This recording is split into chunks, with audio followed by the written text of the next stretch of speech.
At 9:31 in the morning on July 19, 1980, inside the Regency Ballroom of the Shoreham Hotel in Washington, a 60-year-old man in a dark suit stood silently beside the President of the United States.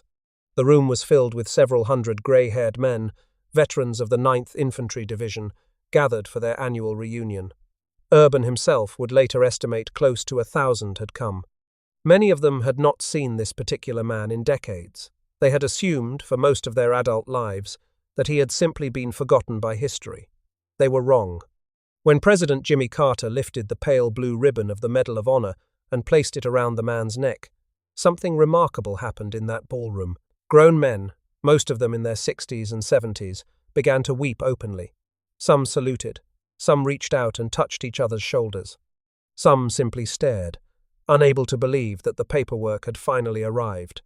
35 years, 10 months, and 16 days after it should have. The man receiving the medal spoke with a raspy, damaged voice, a voice that had been broken by a German machine gun bullet in a Belgian ditch on September 3, 1944. And when reporters pressed in around him afterwards, he spoke with the Buffalo News in that broken whisper. He said it was like a dream come true, and he had not woken up yet. His name was Matt Urban. Once he had been Matthew Louis Urbanowicz, a Polish-American boy from the east side of Buffalo. Now he was a lieutenant colonel, retired, and, in President Carter's own words at the ceremony that morning, the 6th of the old reliables to receive the highest military decoration of the United States. The citation in the president's hand described a series of actions so extraordinary, so relentless, so bordering on the impossible, that Urban would later say his men had earned him a nickname. They called him, he said, the Ghost, because no matter how many times they shot him, he would not stay dead. Matt Urban was not the most famous soldier of the Second World War.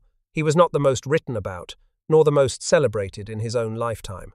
But if there is a single American combat officer whose record of sustained, almost superhuman courage across 4 campaigns and 7 wounds stands comparison with anyone in modern military history, it is him. And yet, for 35 years, the file that proved it lay forgotten inside the Pentagon, while the man himself coached amateur softball teams in small towns in Michigan and said almost nothing about what he had done. This is the story of how one soldier survived 7 wounds, led men across 4 countries, mounted a running Sherman tank under direct fire, was given last rites at the edge of a Belgian road, came home quietly, and waited 35 years for his country to remember. Unlike so many Medal of Honor stories, this one does not end at the grave. Urban lived another 15 years after the ribbon went around his neck. He received the medal in person, from the hand of a sitting president, before the men he had led. That delay of 35 years is the heart of the story, but so is the fact that, in the end, he lived to hold it. Matthew Louis Urbanowicz was born on August 25, 1919, in Buffalo, New York. His father, Stanley, was a Polish immigrant and a plumbing contractor. His mother, Helen, was also of Polish heritage. The family lived in a modest house at 1153 Broadway, in the heart of Buffalo's Polish-American East Side, and the family worshipped at Corpus Christi Church. Matthew had 3 brothers. One of them, Eugene, died young from illness, at a time when medical care in working-class neighborhoods was not what it is today. That loss shaped the family. Another brother, Stanley, would become a doctor. The third was named Arthur. Matthew attended Buffalo Public School No. 57, then East High School, where he ran cross-country and competed on the track team, graduating in 1937. School records credit him with letters in 3 sports, and he would carry a love of boxing with him to college. He was an all-around athlete, intelligent, and quietly ambitious. He earned a place at Cornell University, one of the most prestigious schools in the country, and he arrived in Ithaca to study history and government, with a minor in community recreation. At Cornell, he joined the boxing team. He joined the Kappa Delta Rho fraternity, Beta chapter. His childhood friend Leonard Amborski later told a Buffalo newspaper that Matthew, in his words, almost won a heavyweight championship at one point. He was a man who did not do things halfway. At Cornell, he also joined the Reserve Officers Training Corps. On May 22, 1941, he was commissioned as a 2nd Lieutenant of Infantry. A few weeks later, on June 14, 1941, he graduated with a Bachelor of Arts. By then, the war in Europe was already consuming the continent. Poland, the land of his parents, had been overrun. France had fallen. Britain had endured the Blitz. On July 2, 1941, 5 months before Pearl Harbor, Matthew Urbanowicz reported for active duty at Fort Bragg, North Carolina, as a platoon leader in Company D, 2nd Battalion, 60th Infantry Regiment, 9th Infantry Division. In his memoir decades later, he wrote simply that the winds of war were blowing pretty hard then, so he decided to join the army. And when he arrived at Fort Bragg, he wrote, he loved the military almost immediately. The division he had joined would become one of the hardest fighting American formations of the entire war. The 9th Infantry Division had been activated at Fort Bragg on August 1, 1940. Its first major general to command was Jacob Devers, who took charge after 2 brief caretaker officers that first autumn. Its shoulder patch was an octafoil, a red quatrefoil atop a blue quatrefoil, a 15th century heraldic symbol for a 9th son. Its men called themselves the Old Reliables, and they would earn the name. A later Stars and Stripes unit history carried a second nickname, Hitler's Nemesis. Across the war, the 9th would fight in 8 campaigns: Algeria and French Morocco, Tunisia, Sicily, Normandy, northern France, the Rhineland, the Ardennes and Alsace, Central Europe. It would spend 304 days in combat. Official records place its casualties in the tens of thousands, among the highest totals of any American division. Before the war ended, 5 of its soldiers would be awarded the Medal of Honor. Matt Urban's would, in Carter's telling, be counted as the 6th, and awarded long after the guns had fallen silent. Urban's regiment, the 60th Infantry, was called the Go Devils. Its lineage stretched back to the Meuse-Argonne offensive of 1918, when one of its officers, during its Great War service with the 5th Division, First Lieutenant Samuel Woodfill, had been singled out by General Pershing for extraordinary valor and awarded a Medal of Honor in the closing weeks of the First World War. The 60th was later reassigned from the 5th Division to the 9th Division in the summer of 1940. The nickname Go Devils had more than one origin story. The regimental newspaper, titled The Go Devil, was already being published in the summer of 1941, and the name was part of the unit's identity from that moment forward. The regimental motto, short and unambiguous, was to the utmost extent of our power. Urban shipped out for North Africa aboard a troopship called the Florence Nightingale. He had been assigned as platoon leader, with a collateral duty as one of the regiment's recreation and morale officers, a combination he found frustrating. In his autobiography, he wrote that his ship to Africa was, in his words, a ship of outcasts, and that you would think a ship with a name like that would not be a fighting man's ship, and it wasn't. He was determined not to sit out the war in the rear. On November 8, 1942, the 9th Division landed in Morocco as part of Operation Torch, the vast Allied invasion of North Africa. The 60th Regimental Combat Team, commanded by Colonel Frederick de Rohan as part of Brigadier General Lucien Truscott's sub-task force goalpost, hit the beaches near Media and Port Lyautey. Urban, disobeying direct orders to remain aboard ship, climbed down into a rubber raft with other men and paddled ashore. The colonel yelled at him from the deck to come back. He ignored him. He pulled drowning soldiers from the surf, attached himself to F Company, and over the next 2 days he helped take the airfield at Port Lyautey as the 2nd Battalion, under Major John Dilley, stormed the fortified Casbah. The airfield fell on November 10, of those first hours ashore. Urban later wrote that they had gone in with boyhood visions of war as cops and robbers. When they hit the shore, he added, they woke up pretty quick. Their men were being shot up and killed regularly. In that first day of battle, he remembered, they lost 3 sergeants. They paid the price, he said, for not being more experienced. Through the early months of 1943, Urban fought across Tunisia. The 9th Division bled at places whose names are now half forgotten: Sidi Bouzid, Fondouk Pass, Jebel Marata. It was in this period, while Erwin Rommel's Afrika Korps struck hard at the Kasserine Pass, that the 9th Division's artillery headquarters and the 34th Field Artillery Battalion earned a Presidential Unit citation for breaking up German counterattacks at Thala on February 21 and 22, 1943. On April 23, 1943, at Jebel Marata, Urban's company was stalled under withering fire. Urban later recalled in his memoir that he turned to his men with a cold instruction. He told them they would try it again, and this time a certain sergeant would follow up with his Tommy gun ready to shoot any man who did not move. They moved. For his actions in Tunisia, Urban was awarded his first Silver Star under 9th Division General Orders No. 49, dated June 21, 1943. The citation and surviving accounts describe a series of small unit actions against German positions, in which he exposed himself repeatedly to enemy fire, was wounded, walked back for medical aid, and returned to lead more patrols the same day. Staff Sergeant Earl Evans, the 2nd Battalion Command Post clerk who served near him through much of the war, later described one incident in which Urban, under pressure from a close counterattack, killed a German soldier in hand-to-hand combat and fired the man's own weapon at the others.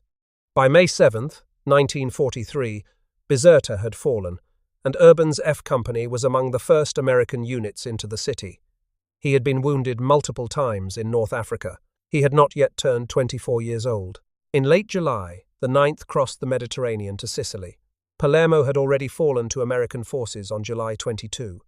When the 60th Infantry arrived there on or about August 1, 1943, it was an administrative reinforcement, not an opposed landing. But the hard fighting lay inland. The regiment pushed into the brutal, close-fought Battle of Troina from July 31 to August 6, the bloodiest engagement of the Sicilian campaign. From Troina they fought on to Randazzo and finally toward Messina, the gateway to mainland Italy. On September 5, 1943, Urban was awarded a second Silver Star, formerly an oak leaf cluster to his first. In his memoir, he later summarized the approach he had refined on night patrols in Sicilian olive groves and stone villages with a single line. He wrote that stealth and sweat won more wars than force and blood ever did. In November 1943, the division shipped to England to prepare for the greatest amphibious assault in human history. Urban spent the winter and spring of 1944 training men, studying maps, and thinking about what was coming. The 9th Infantry Division did not go in on D-Day.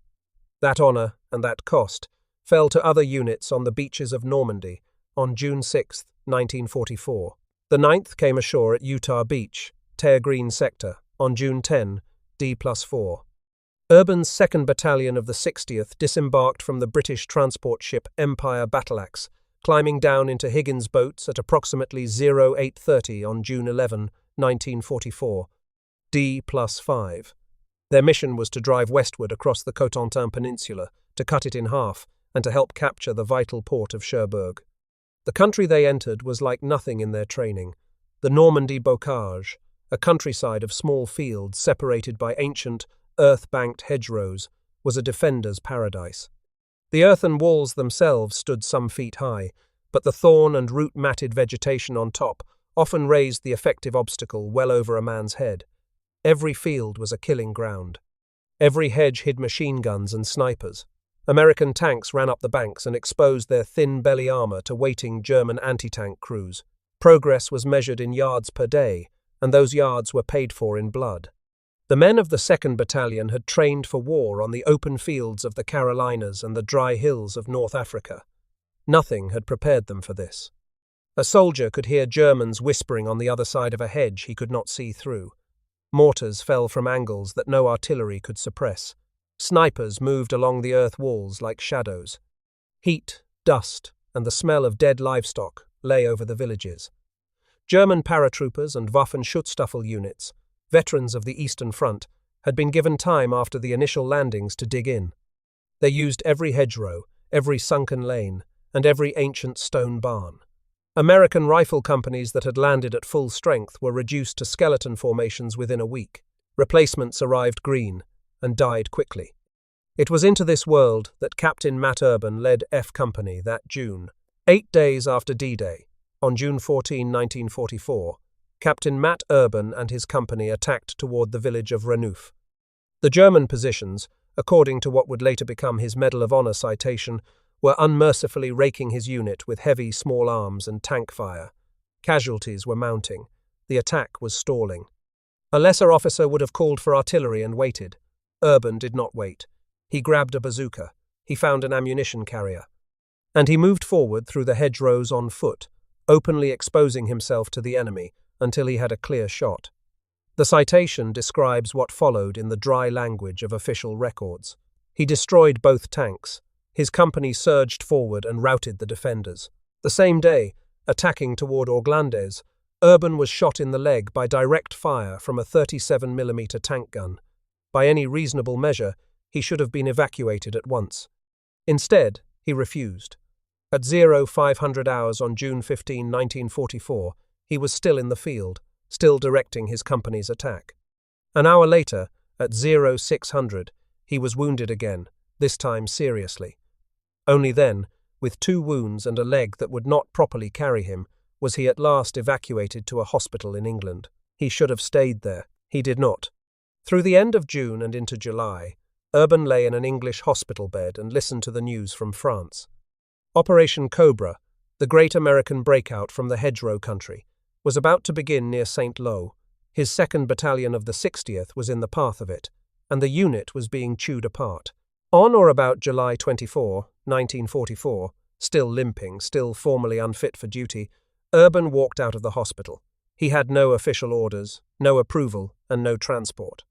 So, in the spare phrasing of his own Medal of Honor citation, he hitchhiked back to his unit. He caught rides with drivers and with supply convoys. He crossed the Channel. He made his way through newly liberated French countryside. And on the morning of July 25, 1944, at about 11:30, he reached the 2nd Battalion command post near St. Lo. What he found there was a catastrophe within a catastrophe. Operation Cobra had been planned as the American breakout from the hedgerow deadlock, the blow that would finally crack the German line west of St. Lo and let the American armor loose into the open country of France. To soften the German positions before the ground attack, Lieutenant General Omar Bradley had arranged for an enormous carpet-bombing raid by heavy and medium bombers of the 8th and 9th Air Forces. The air phase began at about 0940 that morning, with nearly 1,500 heavy bombers and roughly 1,000 more medium bombers and fighter bombers. The 2nd Battalion of the 60th jumped off on the ground at 1100. The bomb line, the invisible boundary between where the bombs would fall and where the American infantry waited, was supposed to be respected exactly. It was not. Smoke and dust from the first waves of bombs drifted back over American positions. Later waves, with visibility failing, dropped short. Across the 9th, the 30th, and attached divisions, roughly 111 American soldiers had been killed by friendly fire by the time the last bombers turned for England, and nearly 500 had been wounded. Among the dead was Lieutenant General Leslie McNair, the highest-ranking American soldier killed in the European theatre of operations. McNair had gone forward as an observer with a forward battalion and had been killed in a foxhole near the front when the bombs fell short. Into this shattered morning, Matt Urban limped forward on a cane. He had no orders. He had no permission to be there. He had walked out of a hospital bed in England a day or two earlier. He had no gear, no briefing, and no one expecting him. He was, on paper, still a patient. What he had instead was an address, a battalion command post, and the sound of gunfire ahead of him. He found his company pinned down behind a hedgerow. 2 Sherman tanks were supposed to be supporting the attack. Both had been knocked out. A 3rd Sherman was intact, but it was sitting motionless in the field. Its tank commander was dead. Its gunner was dead. A lieutenant and a sergeant had just been killed trying to mount it and get it moving again. The tank sat there like a coffin, and the attack could not go forward without it. Urban looked at that tank. In his memoir, decades later, he described the feeling that went through him as a mixture of anger and grief, and the sense that he had seen his men chopped apart all summer, and that something inside him, he said, finally exploded. He dropped his cane, he broke cover, and he ran. Bullets cracked past him. Mortars fell. German machine guns swung toward the moving figure crossing the open field. Urban reached the tank. He climbed onto it, he later wrote, with a thought like, "Goodbye, world, and God help me." He ordered the driver, still alive inside, to move forward. And then, fully exposed on the top of the tank, he manned the machine gun mounted on the turret. He laid down a stream of fire so relentless, so visible, and so defiant that the Americans pinned in the hedgerows looked up and saw him, and then they got up. His battalion surged forward. The German strongpoint broke. The 2nd Battalion of the 60th punched through. Urban later said that the Germans went from being the hunters to being the prey. A young sergeant who had been pinned under that hedgerow told the story years later. He said that one of the craziest officers had suddenly appeared in front of them, yelling and waving a gun. He said that officer had gotten them on their feet and given them their confidence back and saved their lives. Watching the action through field glasses from the rear, according to the accounts later collected by Urban's biographer, was the 2nd Battalion commander, Major Max Wolff. Wolff, it was said, lowered his binoculars and promised on the spot that he would recommend Urban for the highest medal the country had.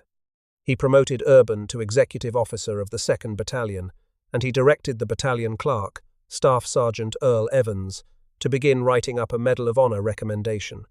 That single decision, and what happened to the 2 men who made it, is the reason the medal would take 35 years to arrive. On August 2, 1944, shell fragments tore into Urban's chest. He refused evacuation, against the direct advice of the battalion surgeon. 4 days later, on August 6, 1944, as the American breakout pushed south through the St. Lo and Mortagne sector, Major Max Wolff was killed in action. Urban, at 24 years old, took command of the 2nd Battalion, 60th Infantry Regiment, over more senior officers. 9 days after that, on August 15, he was wounded again. He stayed with his men. By this point, he had been wounded multiple times since the landing in Morocco less than 2 years earlier, and the war was not finished with him. On September 3, 1944, the 2nd Battalion reached the Meuse River near the Belgian village of Heer. Beyond the river rose the high ground, and on that ground was the day's objective. German artillery, mortars, and machine guns swept the approaches. The assault broke apart almost as soon as it began. Men were pinned, men were dying, the attack was failing. Urban left his command post, walked to the front of his battalion, and personally led a charge across the open ground toward a German strongpoint. He carried hand grenades and hurled them as he went. And then a burst of fire from a German position cut him down. A bullet tore through his throat, severing a vocal cord. He later said he had moved faster that morning than he had ever moved before. His men dragged him, half-conscious and soaked in blood, back from the line. The battalion surgeon, whom Urban identified in his memoir as Major Norman Weinberg, performed an emergency tracheotomy right there on the ground, at the edge of a Belgian road. As German artillery fell around them, a Catholic chaplain knelt nearby and administered last rites. The surgeon, according to Urban's memoir, shook his head when the chaplain asked, quietly, whether there was any hope. Urban heard it, all of it. He could not speak, he could barely breathe, but he was fully conscious, lying there, listening to the men around him decide he was going to die. Years later, in his autobiography, he said that what he had felt in that moment had been something almost like bitterness at the sound of men giving up on him. He did not die. He refused to be evacuated until his battalion had secured the crossing of the Meuse. His men laid him across the hood of a jeep and drove him back to a field hospital, and from there to England. By his own account in the memoir, it would be roughly 6 weeks before he could speak above a whisper again. In total, across 2.5 years, across 4 countries, across 4 campaigns, Matt Urban had been wounded 7 times. He had earned 7 Purple Hearts. In popular memory, he was later said to have been called the Ghost by the Germans who faced him, a nickname that appears throughout American and Allied accounts, though the underlying German documents have not been publicly cited. Urban himself, asked about it in his later years, said he guessed the name came from the simple fact that he just kept coming back. His vocal cord was permanently damaged. For the rest of his life, his voice would be a rasp, a whisper with iron under it. He once said, with no self-pity, that but for those vocal cords, he might have become a lawyer or a public speaker. Instead, he became a quiet man in a quiet Michigan town. He was medically retired from the army on February 26, 1946. Somewhere in the months before that retirement, he legally changed his name from Matthew Louis Urbanowicz to Matt Urban. It was a common gesture among Polish-American veterans of that generation. He was beginning a new life. The Medal of Honor recommendation that Major Wolff had ordered written should have moved quickly up the chain of command. It did not. Major Wolff was dead. Staff Sergeant Earl Evans, the clerk who had been writing it, was captured by German forces that September and held as a prisoner of war. When he was released in the summer of 1945, One of the first things he did as a free man was sit down and compose, from memory and from his own notes, a long detailed letter to the War Department.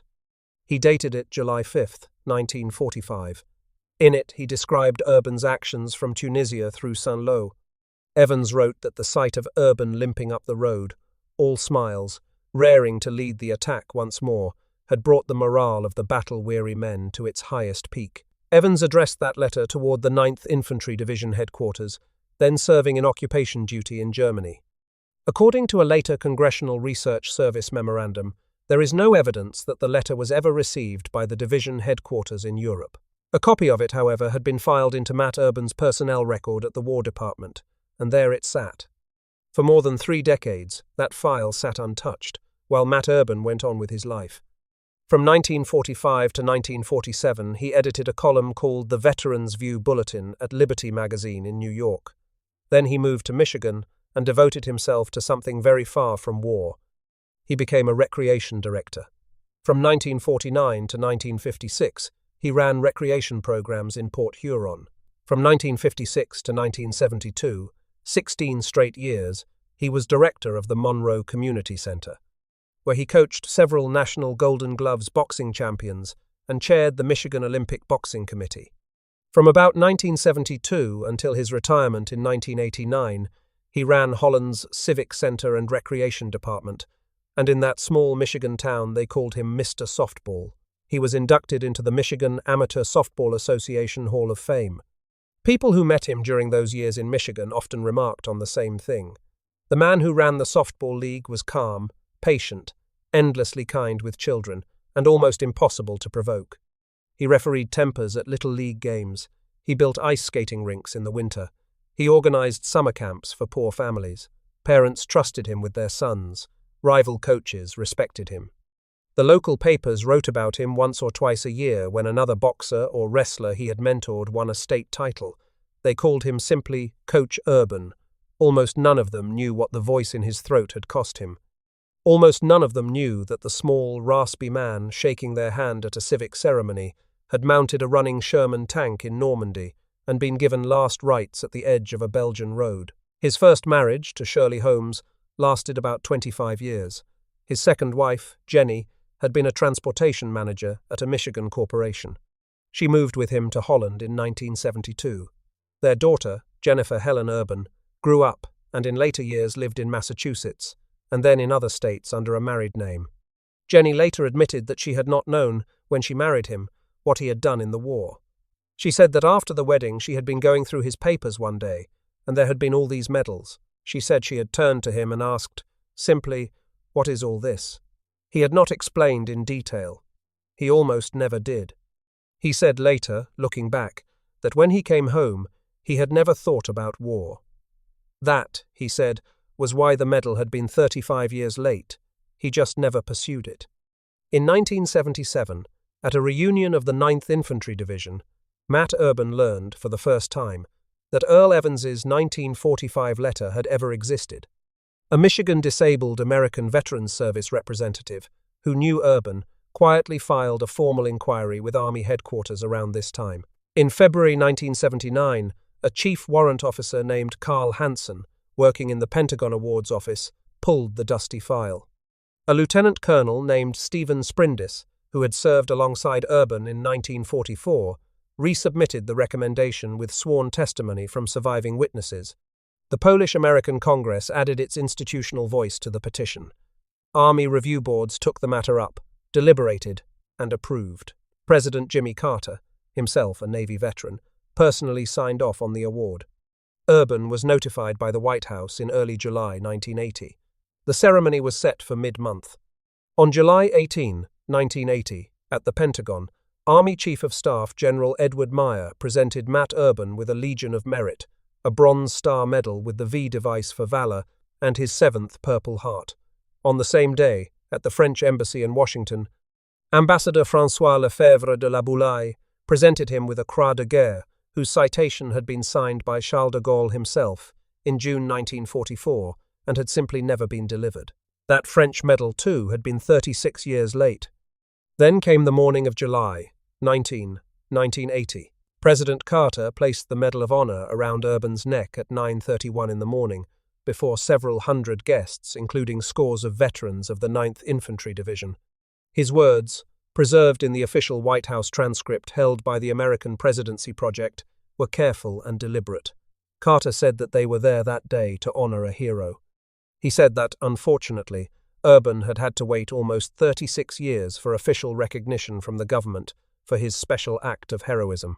But, Carter said, as the eyewitness accounts testified and as the documents prepared at that time testified, and as those who had served with him knew, Matt Urban was truly a hero of this great nation. Carter noted plainly that Urban became the 6th of the old reliables to be awarded the Medal of Honor for World War II service. He spoke about the terrible nature of war, about how war wasted the young before they had a chance to reach their full potential. But there were moments, he said, terrible in their danger and devastation, that could also bring out unimaginable courage and leadership that cannot be fully described, but once seen and felt, can never be forgotten. And then, in the line that would become the most quoted of the morning, Carter said that he deeply regretted the delay of the ceremony for so many years, but that he was grateful, as President and as Commander-in-Chief, for the privilege of presenting the Medal of Honor to Lieutenant Colonel Urban. Afterwards, when the reporters pressed in around Urban, he answered them in that broken, raspy voice. Urban often said, in the years that followed, that his one regret was that his parents, Stanley and Helen, had not lived to see the day. When asked what had actually driven him in combat, across those 7 wounds and those 4 countries, he answered with a kind of weary honesty that did not flatter himself. He said, anger. He said, remorse. He said, despair at seeing your friends die. He said you could not really understand the dependence that fighting servicemen had on each other. It is tempting, in telling a story like this one, to put words in the mouths of generals. For decades, popular retellings have claimed that a famous American commander of the war once called Matt Urban the greatest soldier in American history. That line appears nowhere in the verified writings or speeches of any senior American commander whose records have been searched. It appears nowhere in Carter's own White House transcript. It is a beautiful phrase, and many have wanted it to be true, but it cannot be sourced to any primary document, and this story does not need it. The honest truth is simpler. Matt Urban stands alongside Audie Murphy as one of the 2 most decorated American combat soldiers of the Second World War. Army records credit each of them with roughly 28 to 29 decorations, depending on how one counts. Murphy earned the Distinguished Service Cross, which Urban never received. Urban earned 7 Purple Hearts and fought across more campaigns. The question of which man was the greater is perhaps the wrong question. Each was extraordinary. Each paid a price that most of us cannot imagine, and each, in very different ways, came home. Urban's confirmed decorations include the Medal of Honor, 2 Silver Stars, the Legion of Merit, 3 Bronze Stars, with the V device for valor, 7 Purple Hearts, the Combat Infantryman Badge, the Presidential Unit Citation, the French Croix de Guerre with Palm, the Belgian Fourragère, the American Defense Service Medal, the American Campaign Medal, the European, African, Middle Eastern Campaign Medal, with 6 campaign stars, the World War II Victory Medal, and the New York State Conspicuous Service Cross with 4 silver clusters and 1 gold cluster. It is, by any measure, one of the most complete records of sustained American combat valor of the 20th century. In 1989, Urban retired from his recreation work in Holland, Michigan. That same year, he sat down with a writer named Charles Conrad and finally told his story. The result was a memoir called The Matt Urban Story, Life and World War II Experiences, published in 1989. It was reissued the following year under a title that perhaps better captured what the book was really about. They called it The Hero We Nearly Forgot. On March 4, 1995, at Holland Community Hospital in Michigan, Matt Urban died at the age of 75. His doctors and his family attributed the immediate cause to a collapsed lung, which his family linked to one of the war wounds he had carried since the summer of 1944. In a sense, some of the men who had served with him remarked, the Germans had finally finished the job that summer morning in 1944. It had just taken 51 years. After a funeral mass at St. Francis de Sales Catholic Church in Holland, his body was flown east. On a quiet morning in the spring of 1995, They buried Lieutenant Colonel Matt Urban, United States Army, retired, at Arlington National Cemetery, in Section 7A, Grave 40, not far from the Memorial Amphitheatre.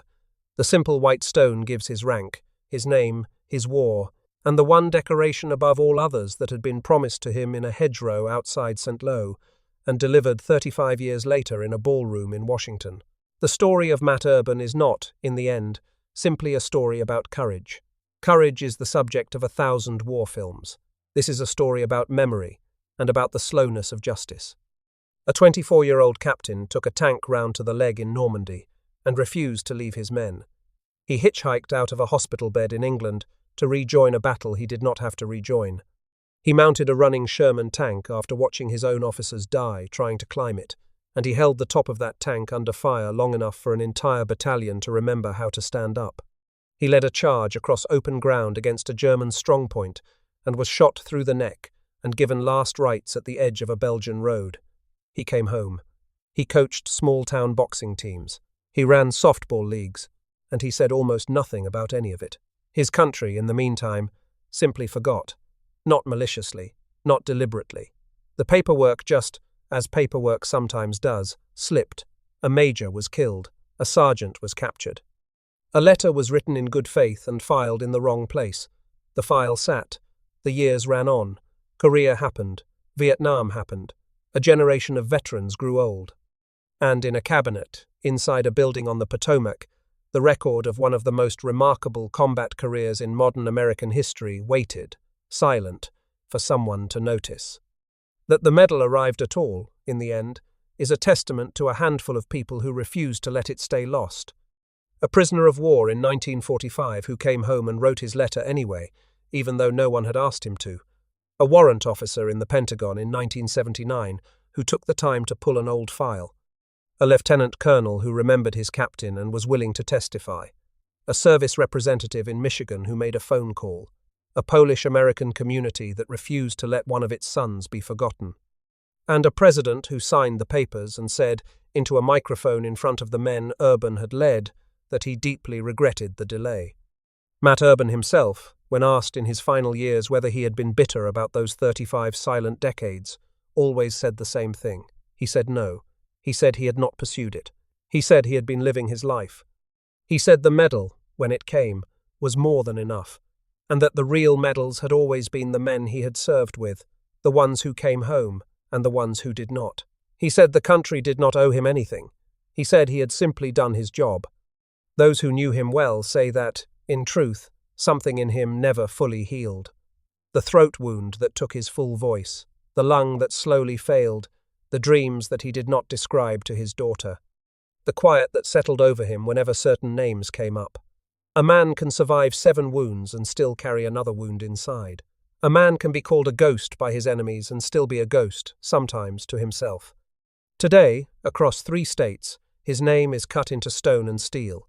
In Buffalo, at 1081 Broadway, in a building that was once the heart of the Polish community called Dom Polski, the Lieutenant Colonel Matt Urban Human Services Center of Western New York serves the working poor of the East Side. Its Hope Center runs soup kitchens and food pantries and clothing drives for families who need them. It was renamed in his honor in November 2000. A polished black granite monument bearing his likeness, carved by the sculptor Ralph Siriani, stands in front of the county office building in downtown Buffalo, dedicated in 2008. In Holland, Michigan, the Matt Urban Sports Complex at 270 East 32nd Street was dedicated on September 14, 1996, 1 year after his death, by the town he had served for 17 years. In Monroe County, Michigan, a stretch of Federal Highway 24 has been designated the Matt Urban Memorial Bridge, effective by state law on December 30, 2014. At Fort Jackson, South Carolina, on March 31, 2017, the headquarters of the 2nd Battalion, 60th Infantry Regiment, the very unit he had commanded as a 24-year-old, was formally dedicated as Urban Hall. The retired Major General Marvin Back, together with the battalion commander and Urban's daughter, unveiled the plaque that day. Back told those assembled that he believed the hallmark of Colonel Urban's army career was that he thought taking care of his soldiers was a most important task of every leader, second only to mission accomplishment. He always put them at the top of his list. At Cornell University, in the Kappa Delta Rho chapter where he had boxed and studied history before the war took him, he was enrolled in the fraternity's Ordo Honoris in 2009. His name is read at the Remembrance Garden dedicated to Cornell's World War II veterans, which was formally dedicated in the spring of 2017. A duplicate of his Medal of Honor is held at the Michigan Heroes Museum in Frankenmuth. His official citation is preserved by the Congressional Medal of Honor Society. And somewhere in a storage facility in Washington, the original file, the one that vanished in 1944 and was found again in 1979, has been quietly filed away with the honor it finally earned. Matt Urban never called himself a hero. He rejected the phrase whenever reporters tried to attach it to him. He said, in his broken voice, that the heroes were the men who had not come home. He said the heroes were in the cemeteries. He said he had just been lucky. He said, often, that he had just been doing his duty. But in the end, the men he led across 4 campaigns, and the president who finally gave him his medal, and the country that named bridges and gymnasiums and buildings after him disagreed with him on that one point. They insisted, gently and firmly, and over the span of decades, that what he had done in those 14 months between June 1944 and September 1944 was not merely duty. It was something rarer than that. It was the thing that nations occasionally need to remember about themselves in order to remain worth defending. It was the willingness of one young officer, limping on a cane with a leg half destroyed and a chest full of shrapnel and a throat that could barely whisper, to climb onto a running tank and stand up where everyone could see him, simply because if he did not, his men would not. The medal took 35 years to find him. He lived another 15 years after it arrived, quietly, in a small Michigan town, and then he died from the wounds that had always been going to kill him sooner or later. The ghost of the 60th Infantry Regiment, the boy from Broadway in Buffalo, the young captain of F Company, the man who was given last rites at the edge of a Belgian road and then refused to die for another half-century, rests now in a white row in Arlington, a few yards from the amphitheatre, under a stone that says almost nothing about what he actually was. That stone is enough. The rest is for us to remember.